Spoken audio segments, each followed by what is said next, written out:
귀하신 하나님의 말씀은 마태복음 21장 12절에서 17절입니다.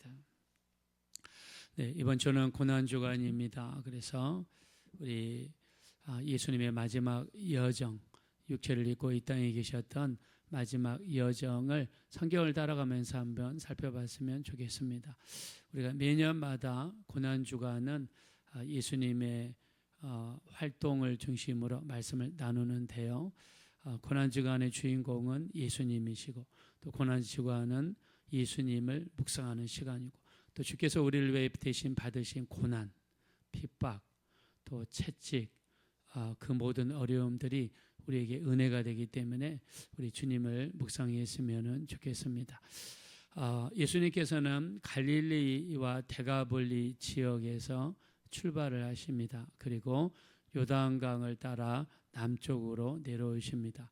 자, 요단강을 따라 남쪽으로 내려오는 루트는 그때 당시 북쪽에 있는 갈릴리 지방에서 남쪽에 있는 예루살렘까지 가는 일반적인 루트였습니다. 자, 사람들이 사마리아 지역을 통해서 예루살렘으로 내려가면 더 가깝게 갈 수 있습니다.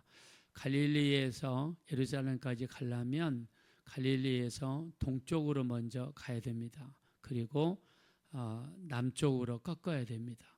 그리고 쭉 내려가다가 또 한번 서쪽으로 꺾어야 됩니다. 그래서 디귿자 모양의 길이 형성이 됩니다. 즉 뺑 돌아서 간다는 거죠.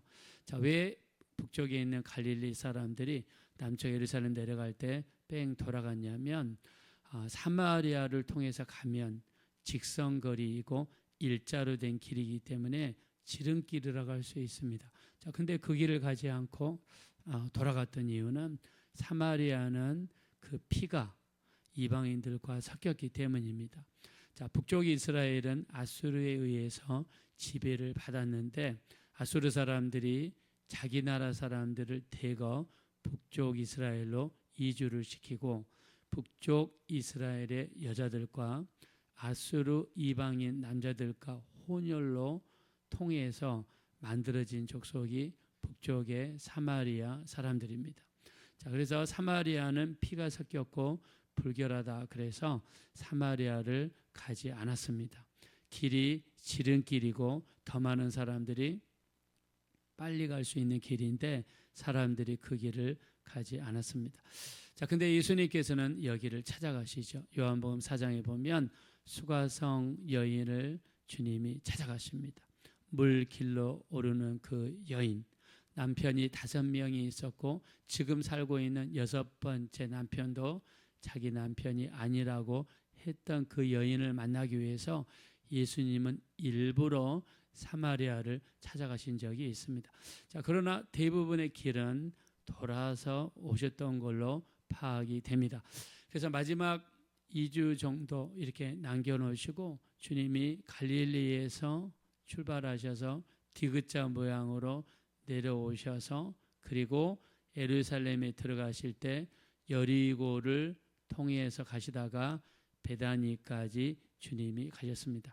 자, 근데 베다니를 가신 이유를 우리가 잘 알고 있죠. 여기에 죽은 지 4일 된 나사로가 살아난 동네가 바로 베다니입니다. 예수님이 예루살렘에 가셨는데 예루살렘은 동네가 크고 또 숙박도 비싸고 복잡하죠. 그래서 예수님이 대부분 낮에는 예루살렘에서 활동하시고 주무실 때는 베다니에 오셔서 이 마리아, 마르다, 나사로 집에서 머무셨던 것을 알 수 있어요. 자, 이렇게 지내시면서 예수님과 나사로, 마르다, 마리아 사이에 친분이 생겼고 친분이 발전해서 사랑하고 존경하는 관계로 발전했습니다. 자, 우리가 구약을 살펴봤을 때 이 엘리사를 위해서 이렇게 또 엘리야를 위해서 많은 성도들이 섬기고 도와줬을 때 그들의 집안에 기적의 역사가 일어났던 것처럼 나사로도 마찬가지고 마리아, 마르다도 예수님을 모시고 예수님이 집에 머물 수 있도록 도와드리고 그랬더니 나사로가 죽었을 때 예수님이 나사로의 무덤까지 찾아오셔서 나사로를 살려주시는 이런 놀라운 역사를 일으켰습니다. 그래서 우리가 평상시에 주님과 교제하고 친분이 있고 주님과 깊은 교제를 이루어 놓으면 우리가 어려움을 닥쳤을 때 주님이 우리 있는 곳까지 찾아오시고 제2의 기적의 역사를 베풀어 주실 줄로 믿습니다. 자, 그래서 나사로를 살리신 일이 금요일 날 있었던 걸로 추정이 됩니다. 그리고 나사로의 집에서 주님이 머무시고, 그리고 토요일 날 저녁에 마르다와 마리아가 예수님을 위해서 잔치를 베풉니다. 그리고 마리아는 지극히 비싼 향유, 순전한 나드 한 근을 아낌없이 깨뜨려서 자기 머리카락으로 적셔가지고 예수님의 발을 씻겨드립니다. 자, 이거에 대한 기록이 요한복음 12장 3절에 나와 있습니다. 마리아는 자기가 시집갈 때 가지고 가야 될 지참금이에요. 이 항아리에다가 담은 지극히 비싼 향유, 이거는 시집 가서 지내면서 가용돈이 필요하거나 비상금이 필요할 때는 이 향유를 팔았다고 합니다. 그래서 집에 필요한 돈을 충당을 했다고 그래요. 자, 그렇게 쓰려고 일평생 모은 돈으로 조금씩 모아둔 그 비싼 향유를 자기 오라비를 살려주시고 자기 집에 머무시는 예수님을 향해서 아낌없이 예수님을 향해 부으시고, 그리고 머리카락으로 적셔서 예수님의 발을 씻겨 드렸습니다. 자, 예수님께서는 이 마리아의 헌신에 감동받으셔서 복음이 전파되는 곳에는 이 여인이 한 행동도 전파되리라고 말씀했습니다. 자, 주님을 향한 아낌없는 헌신, 아무리 해도 아깝지 않고 아무리 해도 부족하지 않습니다. 우리 주님을 위해서 우리 육신을 입고 있는 동안 정말 주를 사랑하고 주님을 가까이 하고 주님을 모시고 언제든지 주님이 우리 집에 머물 수 있도록 주님과 깊은 교제를 만들어 놓으면 우리가 정말 힘들고 어려울 때 주님이 찾아오셔서 죽은 자도 살리시고 주님의 기적을 베풀어 주시리라 믿습니다. 자, 이 기름을 부은 사건이 토요일 날 저녁에 있었던 걸로 추정이 됩니다. 그리고 베다니에서부터 나귀를 타시고 이제 예루살렘으로 올라가시다가 예루살렘 성이 내려다보이는 언덕에 이르렀을 때 주님이 우셨어요. 누가복음 19장 41절, 예수께서 성을 보시고 우셨다라고 그랬습니다. 너희가 오늘 평화에 대한 일을 알았더라면 너희에게 좋을 뻔하였거니와 지금 내 눈에 감추었도다. 날이 이를지라 원수들이 너를 둘러싸고 사면으로 가두고 토둔으로 쌓고 돌 위에 돌 하나도 남지 아니하리라 라고 하시면서 예루살렘 성이 멸망할 것을 보시고 주님이 우셨어요. 지금 주일날 예루살렘 성에 올라가실 때, 어저께가 종료주일이었죠. 예루살렘 성에 올라가시면서 우셨어요. 밑을 내려다보니까 수많은 사람들이 모여 있습니다. 근데 그들은 한 치 앞도 내다볼 수 없어요. 이때가 AD 30년입니다. 그리고 정확하게 40년 뒤에 예루살렘에 있는 사람들 중에 이스라엘 전체 사람들, 전 세계에서 모인 사람들이 모여있는 그 예루살렘에 로마 병사들에 의해서, 디도 장군에 의해서 약 100만 명의 사람들이 살육을 당합니다. 그리고 10만 명의 사람들이 로마로 포로로 끌려갑니다. 그리고 예루살렘에 있는 그 많은 금들을 디도 장군이 가지고 로마로 돌아가서 디도 장군은 로마의 황제가 됩니다. 자, 근데 하나님의 성전을 해파하고 오랫동안 살지 못해요. 이 사람은 즉위한 지 2년 만에 죽어요. 죽을 때 비참하게 죽습니다. 기에서 요세푸스, 유대 역사가인 요세푸스 기록에 의하면 이 사람은 죽을 때 노이로제로 죽어요. 귀에서 끊임없이 모기 소리에 시달리다가 죽습니다. 2년 만에. 이 사람이 임직에 있을 동안에 베수비오 화산이 폭발해가지고 폼페이 전체 시가지가 화산에 뒤덮입니다. 그 다음에 전염병이 나라 전체를 휩쓸어요. 로마의 화재가 일어납니다. 고생을 하다가 2년 만에 죽은 비참한 왕이 디도 장군이, 이 사람은 하나님의 성전을 해파하고 수많은 유대인들을 죽였어요. 히틀러의 전신과 같은 사람입니다. 예수님은 이런 일어날 일을 미리 아시고 우셨어요. 그럼에도 불구하고 예루살렘에 있는 수많은 사람들은요, 여전히 예수님에 대해서 잘 알지 못했습니다. 그 성을 보시고 우셨어요. 예루살렘 성에 들어갈 때 수많은 사람들이 양쪽에 서서 호산나 다윗의 자손이 하면서 외쳤습니다. 자, 그리고 환영했습니다. 어떤 사람들은 옷을 벗어가지고 예수님 앞에 깔아드렸고, 어떤 사람들은 종려나무, 야자수 가지를 꺾어가지고 예수님 앞에 깔아드렸습니다. 예수님이 성전에 들어가신 그날이 어저께 주일날입니다. 자, 우리도 예수님이 들어오실 때 이 예루살렘에 입성한 사람들처럼 정말 예수님을 환영하고 예수님을 모셔드리고 어린아이들이 찬양하고 했던 것처럼 우리 주님께 찬양과 환영을 올려드려야 될 줄로 믿습니다. 자, 그리고 월요일날 오늘입니다. 오늘은 자, 주일날 주님이 예루살렘에 들어가셨다. 다시 나사로의 집 베다니로 돌아오시고 그 다음에 월요일날 또 예루살렘으로 들어가셨습니다.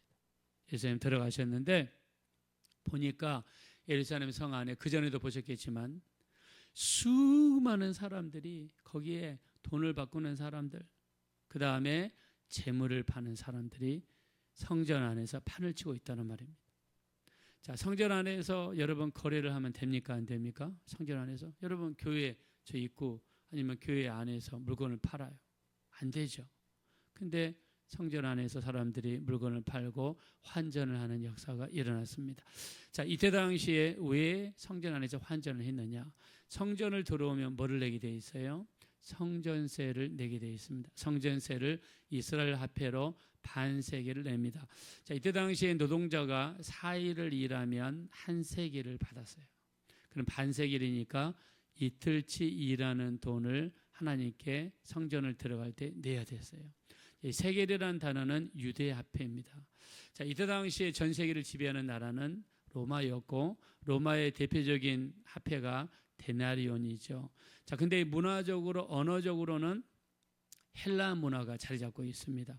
전 세계 공통어가 헬라어였습니다. 자, 헬라어로 치면은 전 세계적으로 쓰는 또 돈은 드라크마입니다. 그래서 데나리온이라든가 드라크마는 그때 당시에 더 많이 통용되고 더 가치가 있는 돈이었어요. 요즘으로 치면 미국의 달러나 유럽의 유로화 같은 그런 돈이에요. 그때 당시에. 자, 근데 그러면 전 세계 이 돈을 지배하고 있고 또 더 많이 통용되는 돈이 그런 돈인데 성전을 들어올 때는 그 돈을 안 받는단 말이에요. 무슨 돈을 사용했냐? 유대의 화폐였던 세겔을 사용하게 만들었어요. 그 이유는 그 돈을 환전을 하면서 막대한 이익을 얻었습니다. 뭐 이렇게 우리가 그 달러를 바꿀 때도 사람들이 정식으로 은행에 가서 바꾸면 좀 더 싸게 하잖아요. 근데 이런 이태원이라든가 뭐 야매로 하는 사람들이 있잖아요. 그 사람들한테는 더 비싸게 줘야 되거든요. 마치 이런 식입니다. 자, 그리고 이 사람들이 성전에 와서 이제 하나님께 제사를 드릴 때 부자는 송아지를 가져오고 중산층은 양이나 염소를 가져오고, 왜냐하면 자기 정성껏 드리니까. 일반 서민들은 집에서 기른 집비둘기를 가져오고, 그것도 없는 사람은 산에 가서 산비둘기를 잡아가지고 하나님께 드렸단 말이에요. 근데 가지고 오니까 그거 안 받아줘. 자, 그거 안 받아줘. 제사장의 검사를 통과해야 되는데 두 가지 조건입니다. 첫째는 정결해야 되고 그 다음에 흠이 없어야 돼요. 두 번째. 근데 제사장이 딱 보고 나서 이거 문제가 있구만 하면서 거절해버리면은 아무리 개인적으로 준비해서 가지고 와도 그걸로는 하나님께 제사를 못 드리는 거예요. 그러면 제사장이 저기 그러는 거예요. 가서 보니까 거기에 성전 안에서 재물을 파는 사람들이 있단 말이에요. 자, 근데 이 재물을 팔면서도 또 막대한 이익을 남겼어요. 그리고 환전을 하면서 이익을 남겼습니다. 이 뒤에는 누가 있느냐? 제사장들이 있고 제사장 뒤에는 누가 있느냐? 우두머리인 대제사장이 있습니다. 그러면 이 대제사장은 누구냐? 바로 안나스입니다. 자, 우리가 왜 안나스인 걸 알 수 있냐면 요한복음 18장 13절에 보니까 예수님이 사로잡히시죠. 자, 그리고 어디로 넘겨집니까? 산헤드린 공회로 넘겨지죠. 자, 이때 당시에 산헤드린 공회는 유대인의 대법원과 마찬가지입니다. 대법원에서 예수님이 죄가 있다라고 판정을 내려야 로마에게 넘길 수 있었기 때문이죠. 산헤드린은요, 우리나라 대법원이나 마찬가지예요. 여기는 71명의 사람들로 구성되어 있습니다. 의장은 대제사장이 맡고요. 24명의 제사장과 24명의 장로들과 22명의 서기관들로 구성이 되어 있습니다. 자, 여기에 대한 기록은 유대 책 중에서 미시나라고 하는 책에 보면 이 산헤드린 공회 제도가 나와 있어요. 자, 이 산헤드린 공회, 우리나라로 치면 대법원장 또는 국회의장, 이 자리를 누가 하고 있느냐? 가야바가 맡고 있습니다. 근데 가야바의 장인이 누구냐? 바로 안나스라는 사람입니다. 자, 가야바가 산헤드린 공회의 의장이니까 예수님을 재판하기 위해서는 가야바한테 가야 되잖아요. 근데 요한복음 18장 13절에 보면 가야바한테 가기 전에 누구한테 가요? 안나스에게 간단 말이에요. 그러면 실권이 누구에게 있단 말이에요? 안나스에게 있단 말이에요. 자, 요세푸스의 기록을 보니까 안나스라는 사람은요, AD 8년에서 무려 15년까지 10년 동안 대제사장을 했고, 그리고 그 대제사장의 직을 가야바 사이한테 물려주고, 그 사이는 무려 18년 동안 또 대제사장을 합니다. 그러니까 실질적으로 약 28년, 30년 동안 뒤에서 조절했던 사람이 누구냐면 안나스라는 사람입니다. 그래서 요세푸스라는 역사가는요, 예수님 당시에 실권을 쥐고 있고 환전을 뒤에서 조정하고 재물을 뒤에서 공급하고 돈을 확대했던 이 사람을 누구로 지목하냐면 안나스라는 사람을 지목합니다. 이 사람이 뒤에서 니네가 가지고 온 재물 안 돼, 비싼 돈으로 사게 만들고 환전을 하면서 돈을 하게 만들었습니다. 자, 요즘으로 한번 보겠습니다. 교회 내에서 거래가 있거나, 또 우리가 목사님들 세계에서도 보면은요, 이때 당시에 대제사장은 하나님께 관심을 끄는 사람이 아니라 로마 정부가 임명을 했기 때문에 로마 정부의 줄을 서야 되고 로마 정부의 돈을 갖다 줘야 되고, 이런 일들이 비일비재했습니다. 자, 요즘에요, 각 교단별로 총회장이라든가 뭐 하나만 나가려고 해도요, 목사님들이 세상에 몇 억씩을 씁니다. 저희 교단도 보면 뭐 그런 이야기가 들려와요. 저희 침례교도. 목사님들이 어디서 돈이 나서 그럴까요? 주님께 기도했을까요? 교회 재정을 자기 마음대로 쓸 수 있나요? 주님 앞에 갔을 때 과연 떳떳할 수 있을까요? 우리가 교회 내에서 성도들끼리 모여있을 때 절대 저는 우리 교회에서 돈거래하지 마라고 그럽니다. 저는 돈거래하는 거 보면서 너무너무 많은 안 좋은 결과들을 봤어요. 자, 교회는 이런 일이 벌어지면 예수님께서는 진단을 내리죠. 강도의 소굴이라는 거예요. 교회는 기도하는 것이고 아버지의 집이고 예배하는 것이고 찬양하는 것이고 말씀을 묵상하는 것이고, 그 어떤 이권도 여기에서는 개입되어서는 안 될 줄로 믿습니다. 제가 토론토에서 이 한국으로 오면서 제가 10년 동안 목회했던 교회 모든 것을 다 목사님께 어떤 조건도 없이 다 넘겨드렸어요. 한국에 와서 보니까 교회가 교회로 넘겨질 때 안 좋은 일들이 많더라고요. 안 좋은 일들이 많더라고요. 자, 교회는 내 거라고 생각하면 안 돼요. 교회는 우리 게 아니에요. 우리 주님의 것 아닙니까? 교회에 있는 물질은 주님의 것 아닙니까? 그러면 주님께 허락받고 주님의 눈치를 보면서 주의 뜻대로 집행돼야 되고, 그런 것이 교회가 아닙니까? 교회는 오직, 교회의 머리는 누굽니까? 예수님이죠.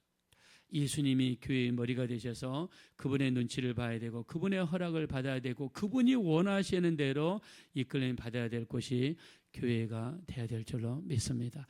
교회는 이권이 있어서는 안 됩니다. 교회는 예배와 기도와 말씀이 있어야 됩니다. 우리 인간의 뜻대로 집행되거나 움직여서도 안 됩니다. 오직 주님만이 주인이 되셔야 될 줄로 믿습니다.